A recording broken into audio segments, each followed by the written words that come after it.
Good morning from a cold, but not as cold as it has been, hence the scarf and no thick cardigan from Aylesbury in Buckinghamshire. And my old stomping ground, in fact, about a mile or two from where I used to live, up in the lovely county town of Northampton, which I think back in the day was supposed to be it was going to be a city. It has. We won't go into that because we're here to talk about you and your writing. It's But the largest town in the UK, apparently, yeah, so the, population-wise. what biggest town Yeah, is it? population-wise, Okay, okay. nearly 250,000 people, so it's Right. bigger It than has some it cities. has a cathedral. So a little bit of trivia for people who don't know England very well. If a city has to have a cathedral, so if somewhere has a cathedral, then it doesn't necessarily mean that it's a city, but it can apply for city status. And Northampton has done that because we have normal Cromwell was Thomas Cromwell was up there, and we still have Cromwell House on not Gold Street, it's the one opposite Gold Street, Mayfair. And I could talk about Northampton all day. And it applied, and I think the millennium year there was an extra city status to be granted, and I think we lost out to somewhere very worthy like Canterbury. And I think everybody was amazed that Canterbury wasn't a city already. Mm. But we keep losing out. Even Milton Keynes meet us. That did. But there we go. Anyway, we don't have a cathedral in Aylesbury, so we'll never be a city unless somebody builds one. Oh, Um, we are doubling the size. They're putting 20,000 more houses wow. over the next couple of Yeah. decades. So fun and games. Mm. So anyway, we're here to joined by Ronan Beckman, who writes. You'll tell from the background, writes gorgeous historical novels. So we'll be talking about those about midpoint in this. But welcome from looks relatively sunny. The snow's gone here, so hopefully it's not as cold up there. Although you are up north, so maybe We seem to miss all the snow in Northampton. I don't know, just like outside, a lot of people don't realize Northamptonshire actually looks a lot like yeah, the Cotswolds. There's a lot of kind of hilly areas around, yeah. and so some of those don't snow.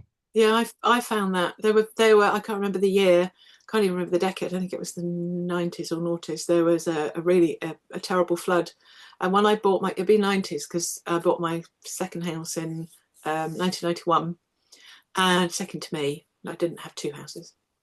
Writing doesn't pay that well, and first question my dad asked was, is it in the floodplains? So I said no, it's halfway up a hill, it's fine. But yes, I was amazed. We'd have snow in our little bit, and everywhere else was fine. We didn't get much at all. Mm. Manchester would be snowed in. Down here would be snowed in, but we wouldn't get much. Anyway, we're still not here to talk about the weather, although it's a very English pastime. Yeah. We're here to talk about you and your books. So we shall start at the very beginning, as we always do. With can you remember the first thing you wrote? Whether it was at school, did you enjoy? Yeah, it was definitely at school. I really enjoyed English when I was at school. So in primary school, I was often writing stories and things like that. I don't really remember what they were, but Right. I always enjoyed writing and I always enjoyed reading.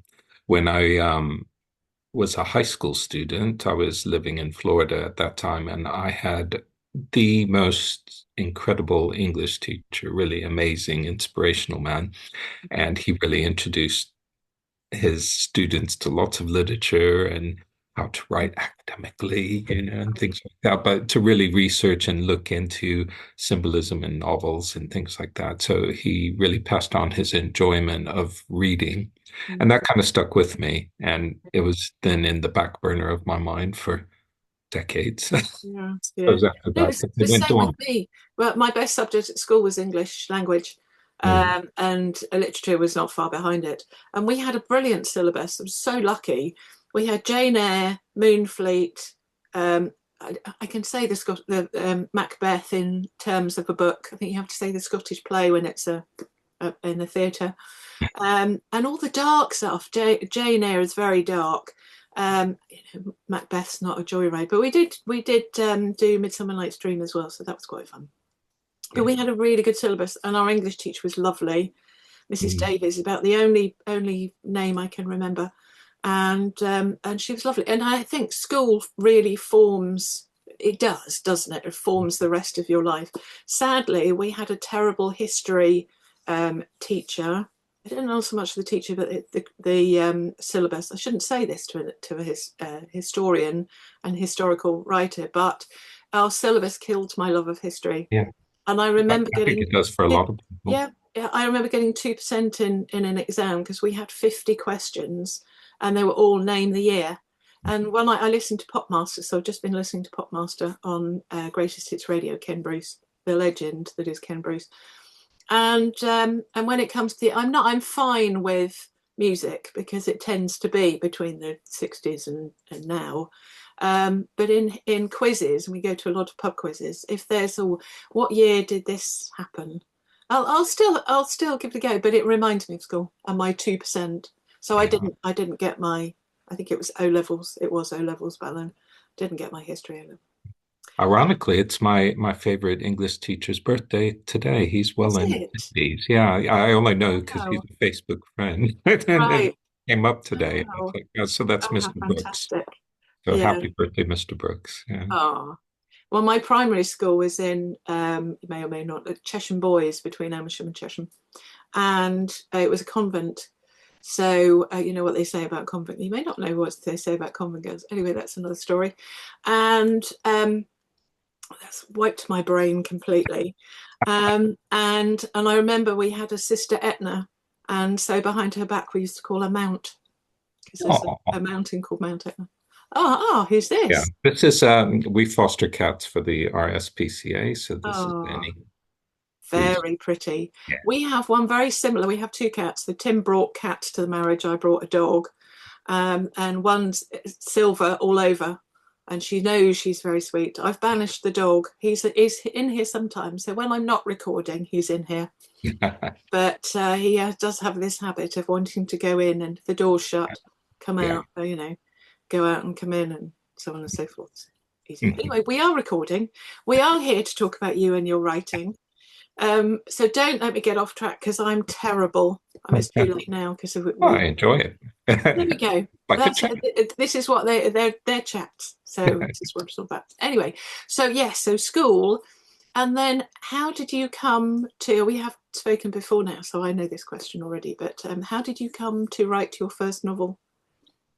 It's interesting. I had studied a lot of family history.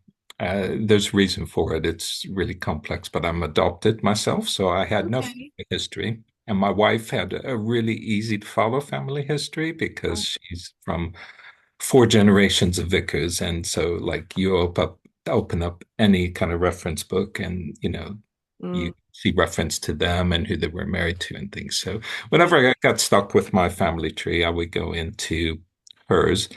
And I found this really incredible character that I couldn't get out of my mind. I opened up a reference book and it mentioned this woman, Elizabeth Searle, who's my wife's third great grandmother.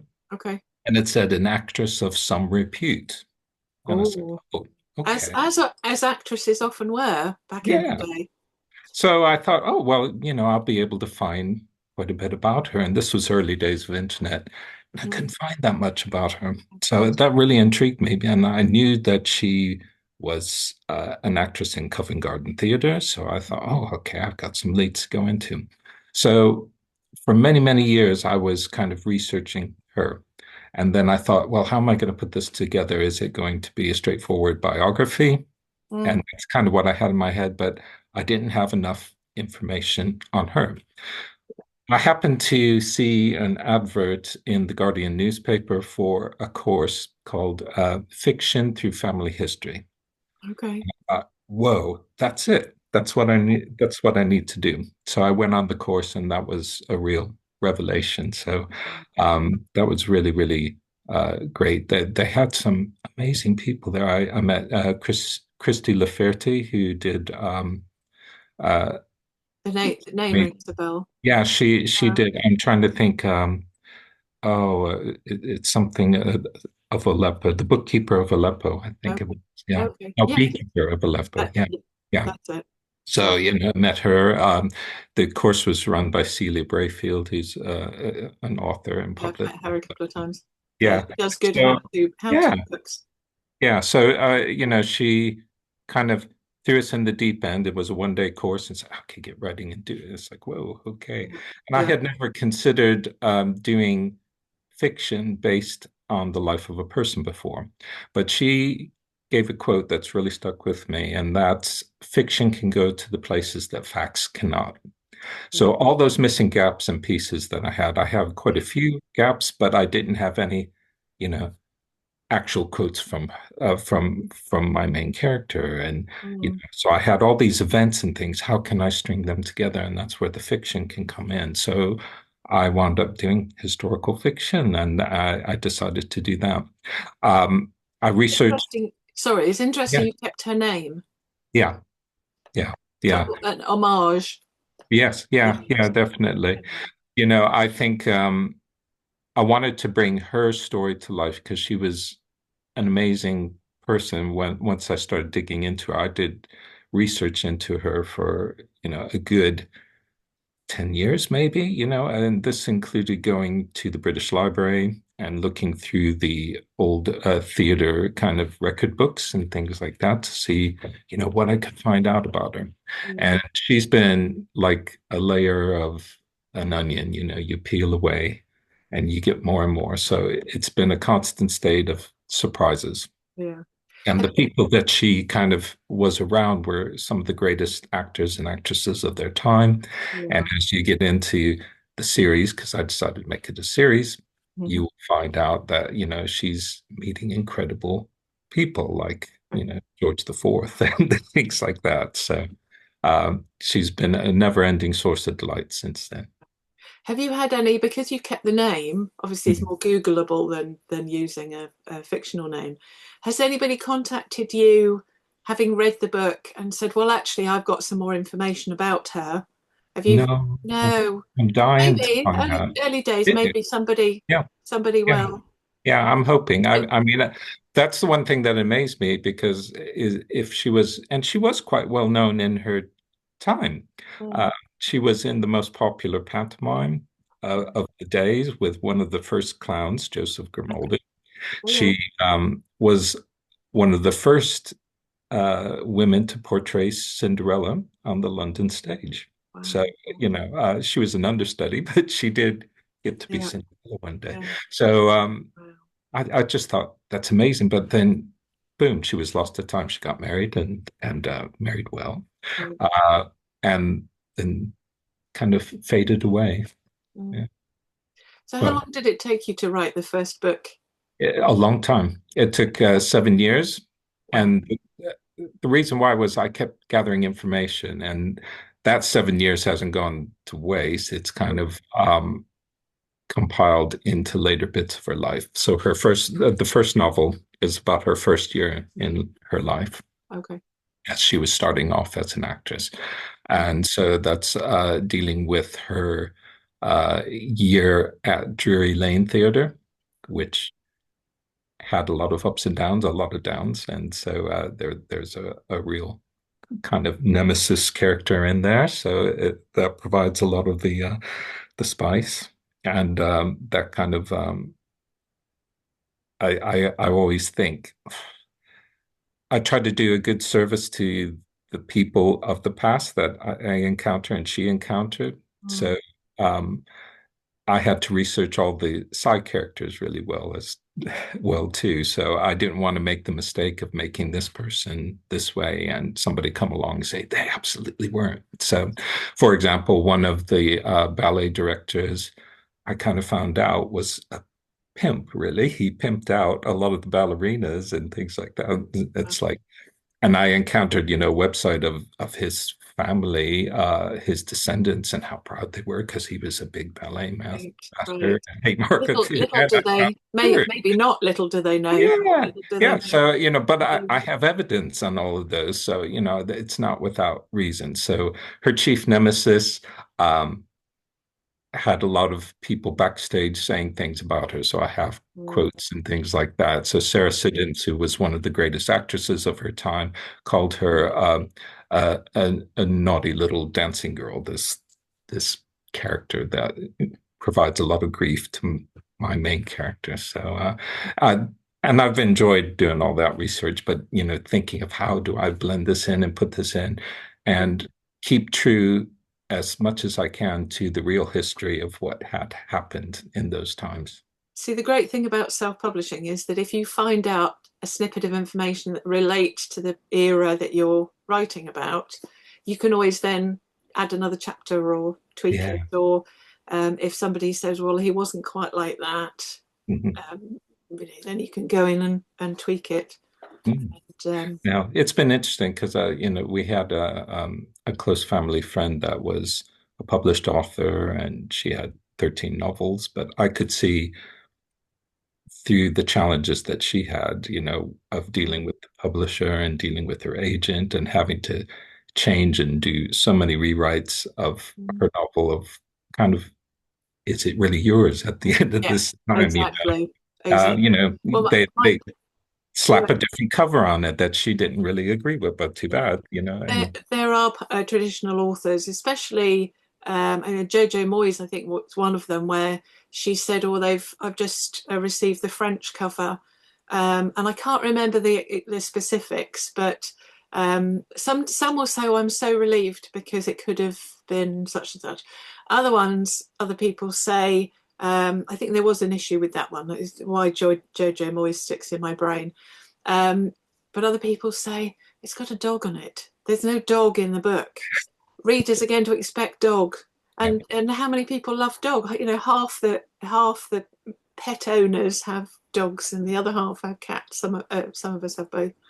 And you just think really the cover has got to represent what goes, the contents of the book. Mm, But speaking of covers, we've missed out editing slightly. I will mention editing right. because my day job is editing, and you Mm, said about the differences between self-publishing and I'm delighted we'll plug the festival that you'll be joining me later this month in 17 days. The website reminds me, or the self-publishing festival in online, which is great. So I'll go to the website self-pub fest.co.uk.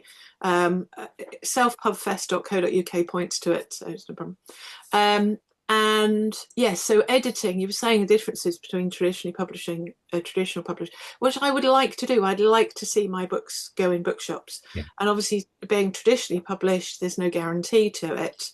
One of my books, I always get this wrong, that one there was traditionally published as the serial data shopping list. Gorgeous cover, blue cover, gorgeous cover, and of course it never appeared in bookshops. One hopes, in fact, even Waterstones wouldn't take it because there wasn't enough profit in them. Even though the publisher had put the price down, there still wasn't enough because it goes publisher, Gardner's, used to be Bertram's. Bertram's folded, I think, during COVID or because of COVID. So publisher, Gardner's, and then Waterstones. Waterstones want 55% and on sale or return. And the publisher was very good. They put the price down, but Waterstones still wouldn't take it, and they wouldn't deal with me because I'm not an approved supplier. So even though the book is set all around Northampton, Mm, there may be one for your wife as she yeah. or for you if you Yeah. women's fiction, but it's based all around Northampton. So they wanted it, but it didn't work out, which was a shame. Oh dear. But when I edit, I'm very conscious because I edit at the moment purely. I have edited for publishers, various publishers, but at the moment I'm just editing for authors directly, and I'm very conscious that it is their book. I don't. I may highlight passages and say, "Well, you've said this already," or "This is a bit long-winded," and I might score something out or suggest these are the best sentences, and you can if anything, if it goes and it still makes sense, then it can go, is my philosophy. And I say I edit for the 100th reader because 99 won't notice. 99 people out of 100 want a good read. They want to be, I have the E's down, I always forgot one. The 4 E's, they want to be educated, feel some emotion, be entertained, and the fourth E was escape. They want escapism. So a lot of more women read. I don't like to call it. I have called it women's fiction and men's fiction, crime thrillers, but more women read crime and thrillers than men do. I think more women read, full Yeah. stop, on average than men do. And so they read horrific crime novels as an escape from their 9 to 5 and happy home life. And other people read romantic women's fiction when they're single or not in a happy marriage or something, because again, it's escapism, or it's more interesting than their happy marriage. That it's quite quite happy, but this character goes off and does all these wonderful things, and so that's escapism. And so it is. You just want it to be. I think it was. Can't remember whether it's Hemingway or Somerset Maugham said, "Good writing is hard. A good reading is hard writing." So when I've been teaching creative writing, which I did for adult learning, we were talking about this yesterday, for adult learning for 4.5 years in around Northamptonshire. And I say, really, writing is the easy bit. We'll come on to marketing in a bit, but marketing's the hard bit. But it is a craft. They call it the craft of creative writing. And it is. There's lots of little things. A lot of people, I don't like to say make the same mistakes, but I have a checklist document of about 40 pages. And most of the comments, very rarely is there something I flag up in a novel that I haven't come across before, and I literally just copy and paste my comment. Every now and then it'll be, oh, I haven't done this one before, so then I'll write the comment and then copy and paste it into the comment checklist document for next time. But how did you find the editing process? How did you find it for you, and then whoever you gave it to? Because Yeah. presumably somebody else, your wife perhaps, read the book after you. Yeah, you got it in one there. I think my wife is a teacher, I'm a teacher, and we have teacher friends. So I have a circle that I kind of Handy. we went around and did that. Mm. Um, I'm on the tightest of tight budgets. If I had spent money on anything, it would be an editor, but I do everything myself. So everything from the cover to promotion and all things at the moment. Not by choice, but just Yeah. because I'm poor. So, Right. Right. but Yeah. I yeah, I suppose think it's being money well self-published. spent. Yeah. Uh, Yeah.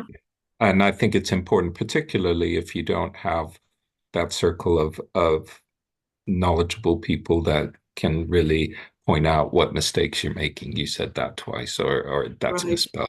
You Yeah. need to phrase it in that way. So I'm really fortunate that I have, a wife that is an avid reader, and she Yeah. can point those kinds of things out. So we work really hard at doing that in the whole editing process. Yeah. I don't mind editing as much as some people. Some people really dread it. I edit as I go along, Okay. kind of write linearly, linearly. Yes. So, Yeah. kind of by the order of the way the book's going. Mm. I'm what's called a pantser. So even though I have Most people the, are.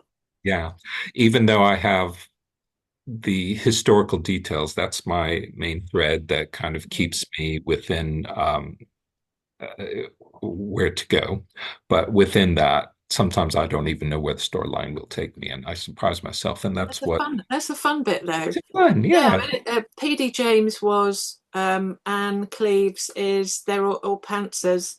Mm, Most people get an idea and fly by the seat of their pants, mm, is the phrase.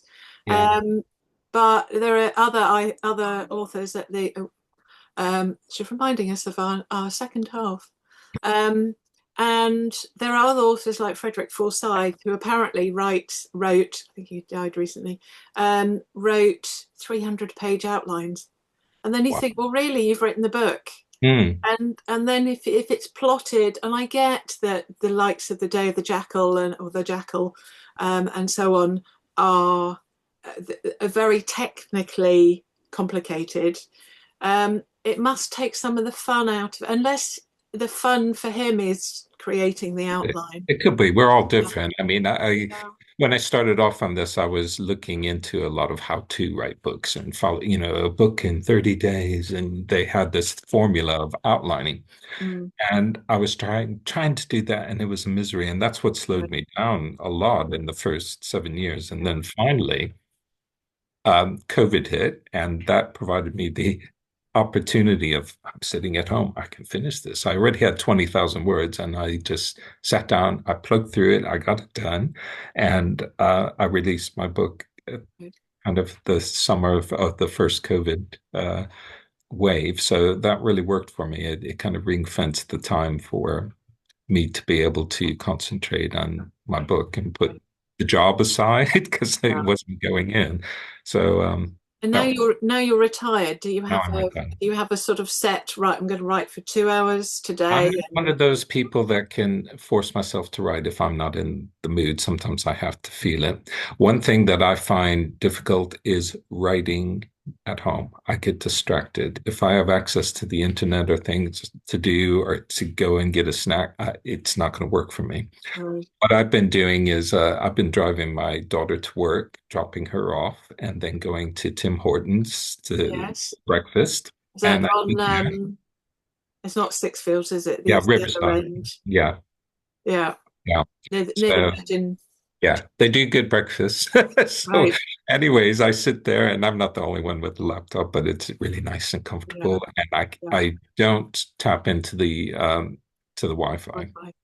I just You don't mind the noise around you yeah, because I mean some writers they thrive on cafe situations yeah, where there's yeah, the hustle and bustle. If I'm at home, because I will write, I do write on the computer rather than do you write anything by yeah, hand? laptop. It's all yeah. My I think laptop. I'm much quicker. I mean, how slow are we now at writing? But I have I won't say the name. I have an Amazon device because we have so many around the house that some are the woman's name and other ones are the device name. And then there's a fantastic station called Classical Focus.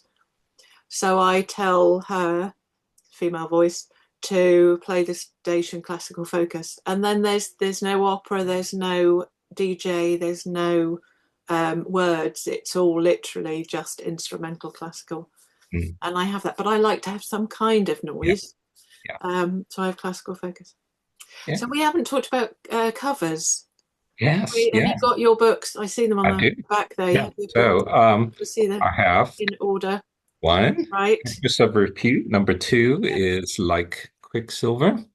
Okay. And number three is A Season in Brighton. And Mhm. I noticed you singing the praises of Canva. I use Canva for my covers, but what I've done is I've researched uh, kind of uh, open access copyright free images. So all of my images are from the time period Mhm. and copyright free. So I'm allowed to use them. So that's Yeah. great. And I use them. There are quite a few sites like that. I use Yeah. Pixabay when I put a prompt up on my blog. I put Mm, a prompt up and a writing prompt and a picture every Sunday morning, and I use Pixabay. And then there's also Morgfile, and there are loads, and they do mm, say, and there you can donate the yeah. price of coffee to the artist if you want to. But I think that it's lovely seeing more than one cover there because it's obvious when you put. I won't ask you to put all three up at one time, Yeah. um, but Well, I tried to go. they are very similar. Yeah, I You can tried to see go for somebody instantly. that looked like my main character on each. Yeah, yeah, So it's kind of hard. This lady here on the first one was actually in the book. So she is an actress that was at Drury Lane, uh, and she is a minor character in that novel. So that was a good find. yeah, And then I love that one, even though she's really sketching. I kind of thought, well, that could be, reading through a script and, yeah, the people yeah. in the background being romantic and kind of thing. And then my third novel takes place in Brighton. It's kind of a holiday resort, and Yeah, that I was love like, one of my favorite places in England. I I love it. Yeah, my daughter went to uni there. okay. Well, my it was somewhere I would be before I. reunited, very long story, reunited with childhood sweetheart 4 years ago. Tim, he loves Cornwall and I love Sussex. Mhm. So we're compromising, or will be compromising. We still have family, elderly family here, with either Dorset or we love Lyme Regis.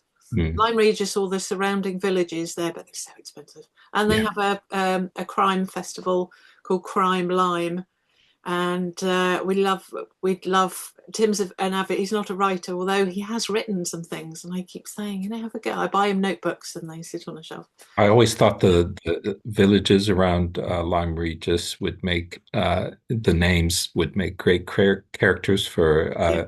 Western Oh, cowboy yes, kind of yes. things. Well, Langton Travers and yeah, Worth Travers. yeah. One, I'll know not to do it now because I've mentioned it. But one of the techniques when I was doing, I didn't do a 10 week. I think I did a 1 day on ideas and inspiration for the council. And one of the things was to get a map of the UK and look at all the names. And every now and then you'll be, and I don't know if you, I think it's on, I think he's now on Simon Mayo, I think they do it on the drive time slot on Greatest Hits Radio, because most of the DJs used to be on radio too. And they do the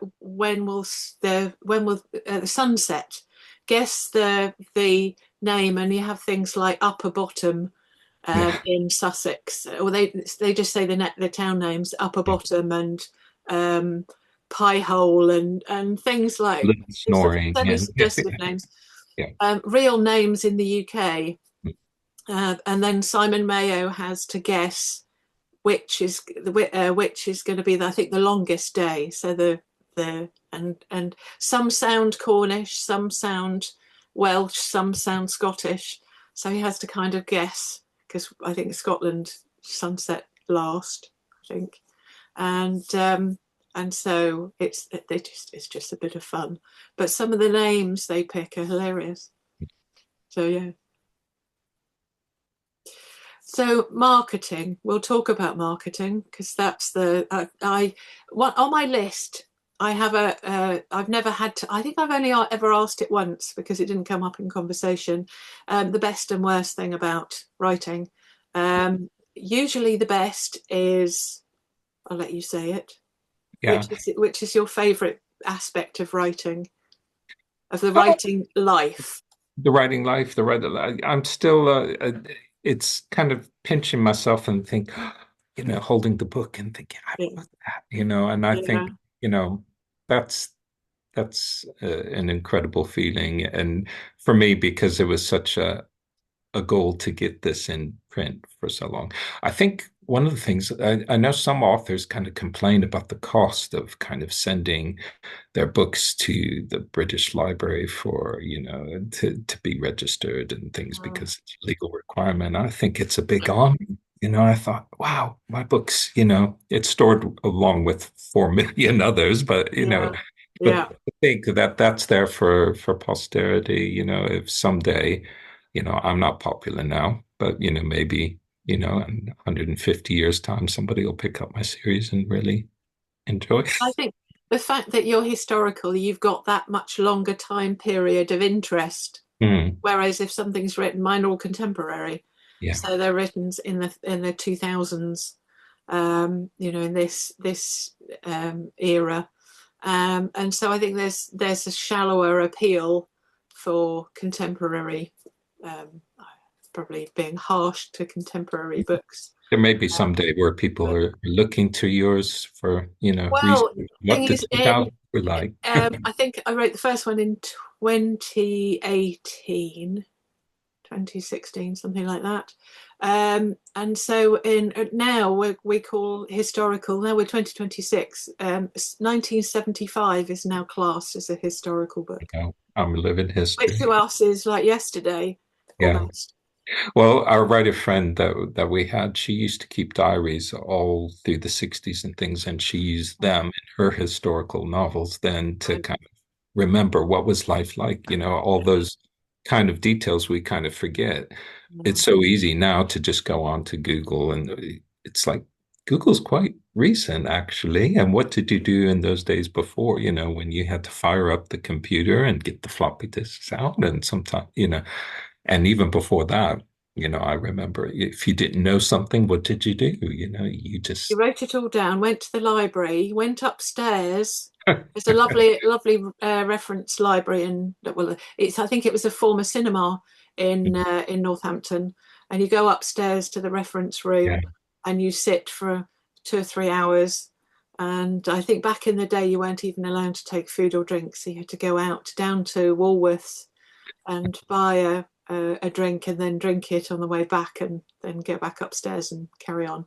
But I think, yeah, it's the I think it is. I've got to say perhaps a challenging thing that it is the best era to be a writer yeah, because we have so many resources on hand. AI, I won't. Let's not open that can of worms, but they are such a useful tool. mm, Although mine is a bit of a tool because every now and then I'll say the device name, and then ask the question, and they go, "Oh, sorry, I can't help you with that," or "I don't know," or something completely random that isn't actually answering the question. And so then I still have to go on Google, other search engines are available, and find out what I want to know from that. But Wikipedia is brilliant. oh yeah, It's yeah. one of the main resources. Yeah, just having a lot of the resources on tap now, Yeah, it's life changing. It's yeah, before I have to go to the library, like you said, or to the archives and dig out things. But one thing I think you have to be careful with, and I'm sure you are with AI, is it will feed you what it thinks you want. yeah, And I've exactly. tested it by asking it questions. I've got a Yeah, little on my blog. I was looking yeah, into the artwork, trying to find paintings where Elizabeth Searle was a sitter. right. And I would ask AI devices and Yeah, things, right. questions that I kind of knew the answer to already. And sometimes it would give me completely false information. And a lot of people take what it says as fact and verbatim. What I do like about AI ideas is it gives you sources that you might not have thought of before. And then I go to those sources and dig Yeah, further. absolutely. Yeah. And I'm doing planning and writing a novel. There's a lovely town in Derbyshire called Swanwick, and I went last year. I did a couple of workshops on. One was on writing competitions. I'm a competition judge, and editing. And this coming August, I'm back again to do one of the bigger courses, planning and writing a novel. But I also half jokingly said offered to host the quiz because we did it, and I love quizzes. We love quizzes, and so the deputy chair said, "Oh yes, okay, great, thank you." So I've been since I got home that Thursday, I've been compiling some questions, and it's almost complete. Even though we're January, I should be organising a festival, but I've been writing quiz questions, and so I asked our friend a particular question, and gave me the wrong answer. And so I went on Google, other search engines are available, and put in the question, and I still knew that was wrong. Yeah. So then I went on Wikipedia to check and then found the right answer. It was just the order of some lyrics. Mhm. And yes, they were wrong. So I went into a lyrics site and found the lyrics, and then got my device to play the song, Yeah. and then matched the lyrics for those. Good for Because you. the last thing you want, although the quiz master is always right, Yeah. um, and you don't want to be wrong. Yeah. Definitely. Anyway, we are me sidetracking again. So we're yes, marketing. So we Yeah. talked about your favorite thing, which for some people is the writing itself, but there is nothing quite like whenever I get a new book, and I'm this one there, Oh Henry, is the first in a series of, I think I've got five out, and I've got the sixth. So the first one is a full novel, about 85,000, I think, and then the others following are anywhere between sort of 12,000 and 20,000. So I'm going to put those in an omnibus. And I've got a lady called Donna Morfitt who will be joining me. She's one of the committee on the committee of the festival, and she's going to be hosting the crime panel in January. and I'm hosting all the others. But as I'm a crime writer, she's going to be doing that, and so I'll just be a bod, which will be lovely. And she's doing some marketing for me, and I said that, so she's doing blog tours, and she's going to start with Henry, the dog. That way I always get it wrong. Dog detective. And I said in our chats a few days ago, I said, "Oh, I've got the sixth one, had the sixth one back from my editor. Oh, probably about 6 months ago." When I looked, it was November 2023. So I've had the book for over 2 years, and it's just been sitting in my email one on my computer, waiting. And it's less than 20,000. So that will be Henry Goes to the Cinema and Causes Chaos, as he always does. He's the dog, causes chaos, as you do. Yeah. So there we go. Yes. Well, as far as marketing goes, I mean, I'm Yeah. always looking into kind of new ways of doing things because not it's so hard. And I think it's getting harder. Say, you went on Twitter maybe 10 years ago, you could have things kind of shared quite easily. Same with Facebook and all the meta sites and things like that. Now they're wanting you to pay to promote Yeah. their little post. Boost and so yeah. And it's like, no, I don't have money for that. I've tried Yeah. Amazon adverts and things like that, and it's really hard. I'm not getting very far. So I'm trying to think around the box. I've recently went to Northampton Book Festival, Right. uh, tried to sell books and ship books there. Yeah. Basically, I don't want to get rich. I just want people to read my books. So Most of us want to, we write to be read. yeah. Uh, So I've made up little nice. bookmarks with Yeah. a little QR code on the back, Right. to spread out at Yeah. libraries or cafes or Yeah. whatever. I need to get them out. I don't do that. I've also made postcards with the covers of each Right. books, and No. again, there's a Yeah, QR I card. haven't done that yet. Yeah. Yeah. Did you do yours on Canva? These are mine. No, I did yeah, I did the design on Canva and then I did uh what is it, Vistaprint. Right. Yeah. Yeah. Uh yeah. So Well, look, when I this is my third itineration, I think. The first one I used, I went to, I think I was using Vistaprint for some things, and at the time they didn't do bookmarks. mm, So I found a company, just asked on Facebook, I think, um, does anybody who prints your bookmarks?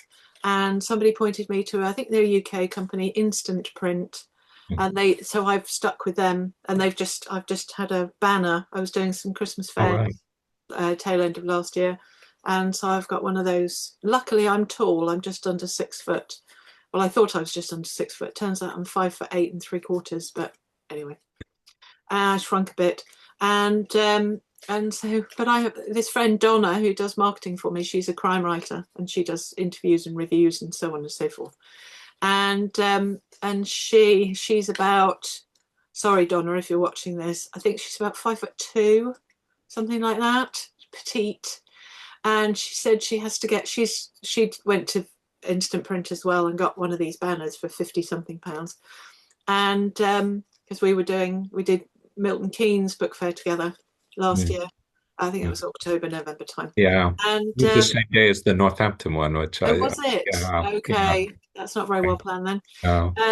And although I can't talk because the April version, the in-person version, clashes with Bournemouth, and I was doing an editing session. They don't call them experts; it's something else. I did one-to-ones the whole day, which was fantastic. Love to do it again. Actually, put myself forward for it again this year, and they said yes. But in between, I'd realised that their festival is the same day as my festival. You'd think I would have checked. So I had to say, luckily, before they said yes, they did include me in to all our experts. So I think they had me in mind. And so I said, I'm really sorry. I literally sent you the email about half an hour ago, double checked the date, realised I can't do it, which is really annoying. And I love Bournemouth. Anyway, this is taking us away. So marketing. So often, because I do have the thing on here to say what's the best thing about writing and writing life and the worst thing. And usually it's the writing itself, or our babies, getting a new book out. So I'll be doing this omnibus of either 4 or 5, probably 4 books.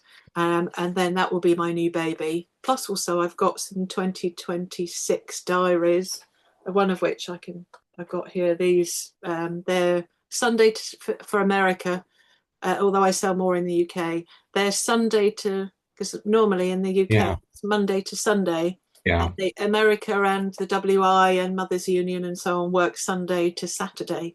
So these do quite well. So I've got, they're online. I've got these to order. So those will be coming in. But yes, when I get my act together with the Henry ones, then, and there's nothing quite like it. Some people do it's on YouTube or TikTok, or they film the unboxing. Yeah. Somebody's got a new camera, and so they film the unboxing of a new camera. I think, okay. And so yes, there's nothing quite, and they are our babies. We've spent at least 9 months in most cases nurturing these children of ours. And congratulations to your daughter, by the way. I'm Oh, passing thank you. her. Yeah. There we go. She's mentioned on YouTube now. Yeah. Yeah, she's really proud of herself, so that's great. Yeah. Was it first time? Yeah, yeah. But I Good. mean, it took a long time because she was due to do her test during the COVID Oh, kind of really? yeah. Wow. Then living in And then Brighton. you have to wait for forever, don't you? There's quite often on the local groups, I see people say, "Oh, I've got a test booked for July. Mm. Can anybody swap? Has anybody got an earlier one they can't do now?" Which I don't know if that's you're allowed to do that, but people do, and people sell them as well, which I think is definitely not on. No. Anyway, so yeah, so often marketing is the hardest thing, Mm. and it is. We are a small fish in a huge pond, I think and people this is forget that why and I get do. discouraged about that. I think you have to Yeah, remember you're competing with 4 million other books out there. exactly. Half of people don't read Yeah, anyways, I think. yeah. So it's competitive. And then, you've got your different genres of things that people Mm, want to read. I think one of the reasons I went self-published is I'm in a really unusual kind of category that wouldn't be easy to sell to a traditional publisher, mm. and that it's Regency, which is great. Okay, so people automatically think Mills and Boons and Regency romance, but it's not a romance. It just Right. happens to be Yeah, historical fiction that is set in the yeah, Regency times, and there is a little bit of romance. So when I first started marketing, I kind of said, okay, well, there's a ready-made audience. Let's go for that. Let's hit the Bridgerton people and yeah, those kinds of things. But they have high expectations of what, there's a formula that they want. They want a happy ever after ending. And I don't always do that. I'm following the history, and some of the endings are a little bit, mm, not as happy as, yeah. Well, not it's everybody. funny.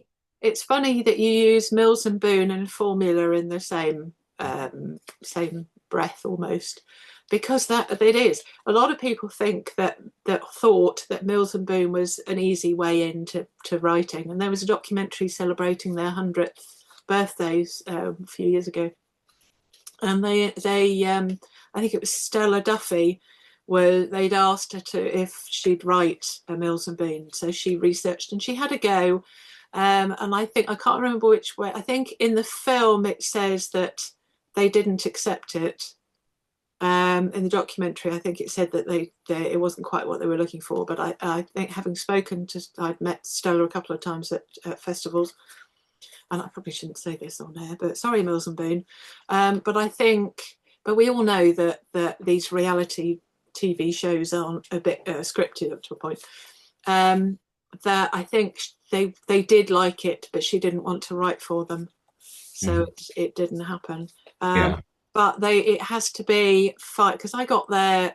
I thought back in the day, because I could write romance, and that I could write a Mills, and I'm still not completely dismissing it. I am one of their newsletter subscribers, probably not after this if they see this. And Yeah, no shade on that. I think, if it's something that people want to read, but they have these exactly, high expectations that I exactly. had no And I idea think, that yeah, well, back in the people. day, I think they were more Barbara Cartland, Right. whereas they'd gone into the darker because the crime element, in which that appeals to me.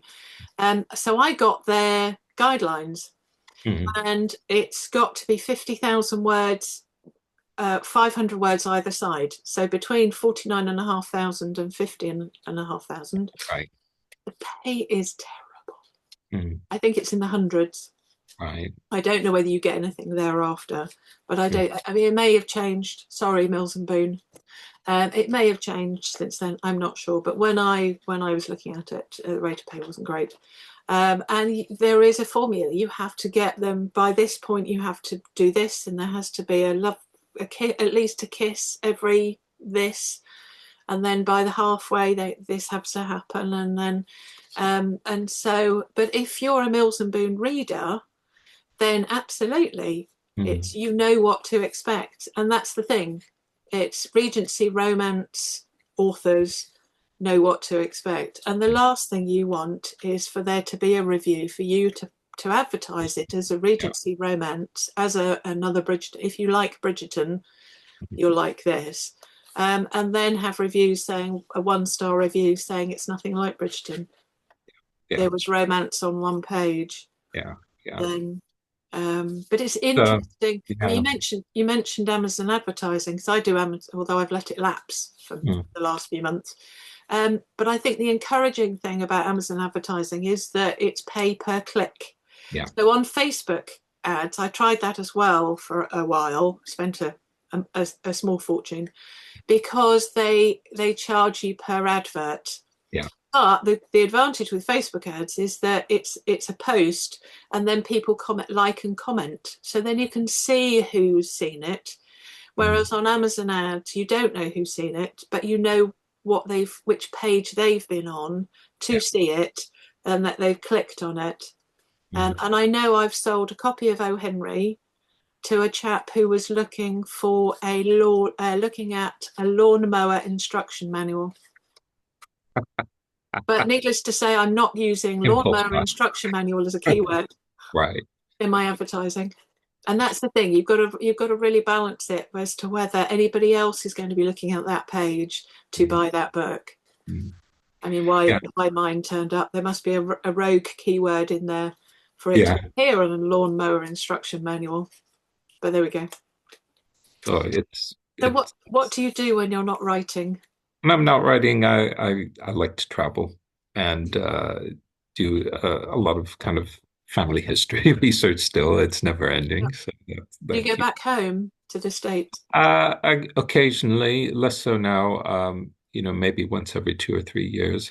My nephew's getting married soon, so I'm due Nice, to go soon, nice. maybe in the summer. Um, but yeah, I used to go once every year when my mom was still around, but Right, less right. so. Yeah.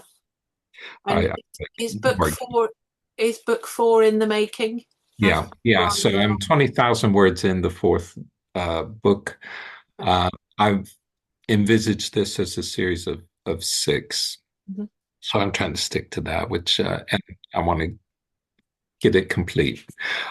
So that will be an achievement. I remember talking to another author who had a series. I think she had a series of 5 books, and she's like, "I'm so worried I'm gonna pop my clogs before the series is done. Yeah, I've got it." Oh, So I feel like well, I that. think we're similar ages, so I hope that's not going to be the case. Yeah, yeah. So We, I there's that story that I want to get out. I want to get her story yeah. out. But it's interesting because earlier on, I was going to mention it if it cropped up again, because you said that the first book covers her first year, and there are the likes of Ian Rankin who aged Rebus. I mean, he's a detective, so there are constraints within the police where you have to. It's not so much these days, but at the time, I think he had to retire at a certain the Scottish police force.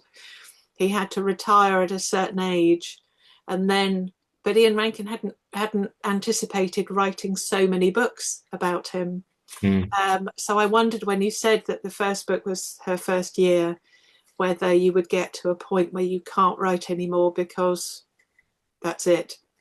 Yeah, she's going to run out of theater time because she gets married. And as a lot of actresses did, if you married well, you didn't have to work anymore. And it's still kind of a looked down upon um, kind of career, Mm. So yeah, that's going to happen. Yeah, So she will run out of theater time, and then I'll have to shift of how does this actress then fit in, because she marries well, right. into the tone, the world of the well-to-do who are kind of looking down upon her and snubbing Okay. her. And as a young woman, how does she cope with that? And there's other things that kind of will be happening too. I'm really excited about. So she has her honeymoon in Lisbon, in Portugal. Yes. And it was just as Napoleon's armies were invading, so she had to escape of Napoleon. And she had to escape Napoleon twice in her life as well, Yeah. too. For uh, undisclosed reasons, she will have spent some time when in France when Napoleon was first deposed, but Okay. when he escaped from Elba, then she and her husband are having to flee France, then to escape Napoleon for the second time. So yeah, so there's a lot of I've learned so much history that I would have never encountered Yeah. other, Yeah. outside of the Wow. theater world as well. So that's Maybe, really maybe interesting. it's interesting that you chose a minor character for your first cover, because I'm Mhm. wondering, and this is a question I asked Katie Ford, who writes romance, because one of her, I think it was called Love Letters, was a book about, I may be wrong, it was a book about the main character was organising a book festival, which is why I don't read a lot of novels because it's my day job, and so I'm Yeah. too picky. And but I read that one and really enjoyed it. It was main character, but she had a sidekick called Monica, who actually had more of a. I didn't tell Katie Ford this, but uh, she had more of a backbone than the main. And I can't even remember the main character's name, which says it all. This main character, the side character, best friend Monica, and the main character was organising a book festival, and there was an Irish author that was like the author of the day, and so she went over to Ireland, and it's a romance, so you kind of guess what's going to happen next. And then she gets a backbone, gets this guy to agree to come to the festival. And then when she comes back to England, she loses her backbone again. I just think you're shouting at the book, going, "Oh, come on, whatever your name is." But I really liked Monica because she was quite feisty and quite pushing her to get things done. And so I said to Katie, I was used to be on Northampton Writers, who meet at the Quaker House on Oh, right. at the back Yeah. of Marks and Where Spencer's, Marks and Spencer's used to be. Yeah. Wellington Street. Yeah. And they used to do the H.E. Bates short story competition, which they don't anymore, which is very sad. And she was one of the head judge one year. So I said to her after the prize giving, I said I really enjoyed. I think it was called Love Letters, and although I can't think how that would fit in now with the book festival. But anyway, and so I said to her, I really enjoyed Monica. Would you write a book where she is the main character? And Katie said, "Oh, actually, I really liked her, so I probably will." I don't think she has. I probably will. So I wonder whether book 7 might then be that character from All right. as the main character in Oh, I book. was thinking again, this is kind of going into marketing. I had a friend that did a series of short stories with all the characters in his series Oh to yes, lure people in and give okay, short story book away for yeah, free. And I was thinking of maybe doing that with some of my minor characters to right, get people hooked in because there's a lot of lovely characters. One of my favorite side characters is one of the actresses, and I kind of envisaged her as somebody who has a little bit of ADHD, is a little bit random, and just talk all the time, and yeah, wild and out there. And she takes my main character and kind of pulls her along and say, "Come on, let's go get a rich husband," right, that kind of thing. yeah, I really, really like her. Louisa Brunton is her name, and again, she's based on a real life character. right. Wow. Yeah, we have things. Well, I say we. I haven't published a newsletter in a couple of years. I still have people subscribing, so the festival's actually pushing me now to to get the newsletter up and running, so I can say we have this festival in whatever it is, 16 days, 17 days. And the yes, the news within the newsletter, some people give away what they call a reader magnet. So they write an affiliated story and give that when people sign up to the newsletter, they get their story for free. Mm. But yeah, absolutely. If you write a few of them, you could give them away with different newsletters, and then there's nothing stopping you publishing them on Yeah. Amazon. I know a lot of people say to, write newsletters and to, get your fan base and things. And I couldn't do it. Right. Just, Yeah. what am I going to write about? I don't know. Right. I have a blog. We don't even write about That writing. yeah, They say yeah, what you're doing. exactly. Yeah. Exactly. So I mean, you got to keep it fun and things that you enjoy doing. And I thought, that's a little bit of extra. If it works for you, great, Yeah. that's fine. But I don't even subscribe to newsletters because There you go. I subscribe to too many, really. yeah. Oh, that's my I, worry. I have enough emails to sift through as it is, and it's like, well, I have a bulging folder on my email with one's reading, and if I get one every, I mean, there's some every week. I said they have their own folder because there are just so many of them. And so I have one folder called reading, another folder called marketing.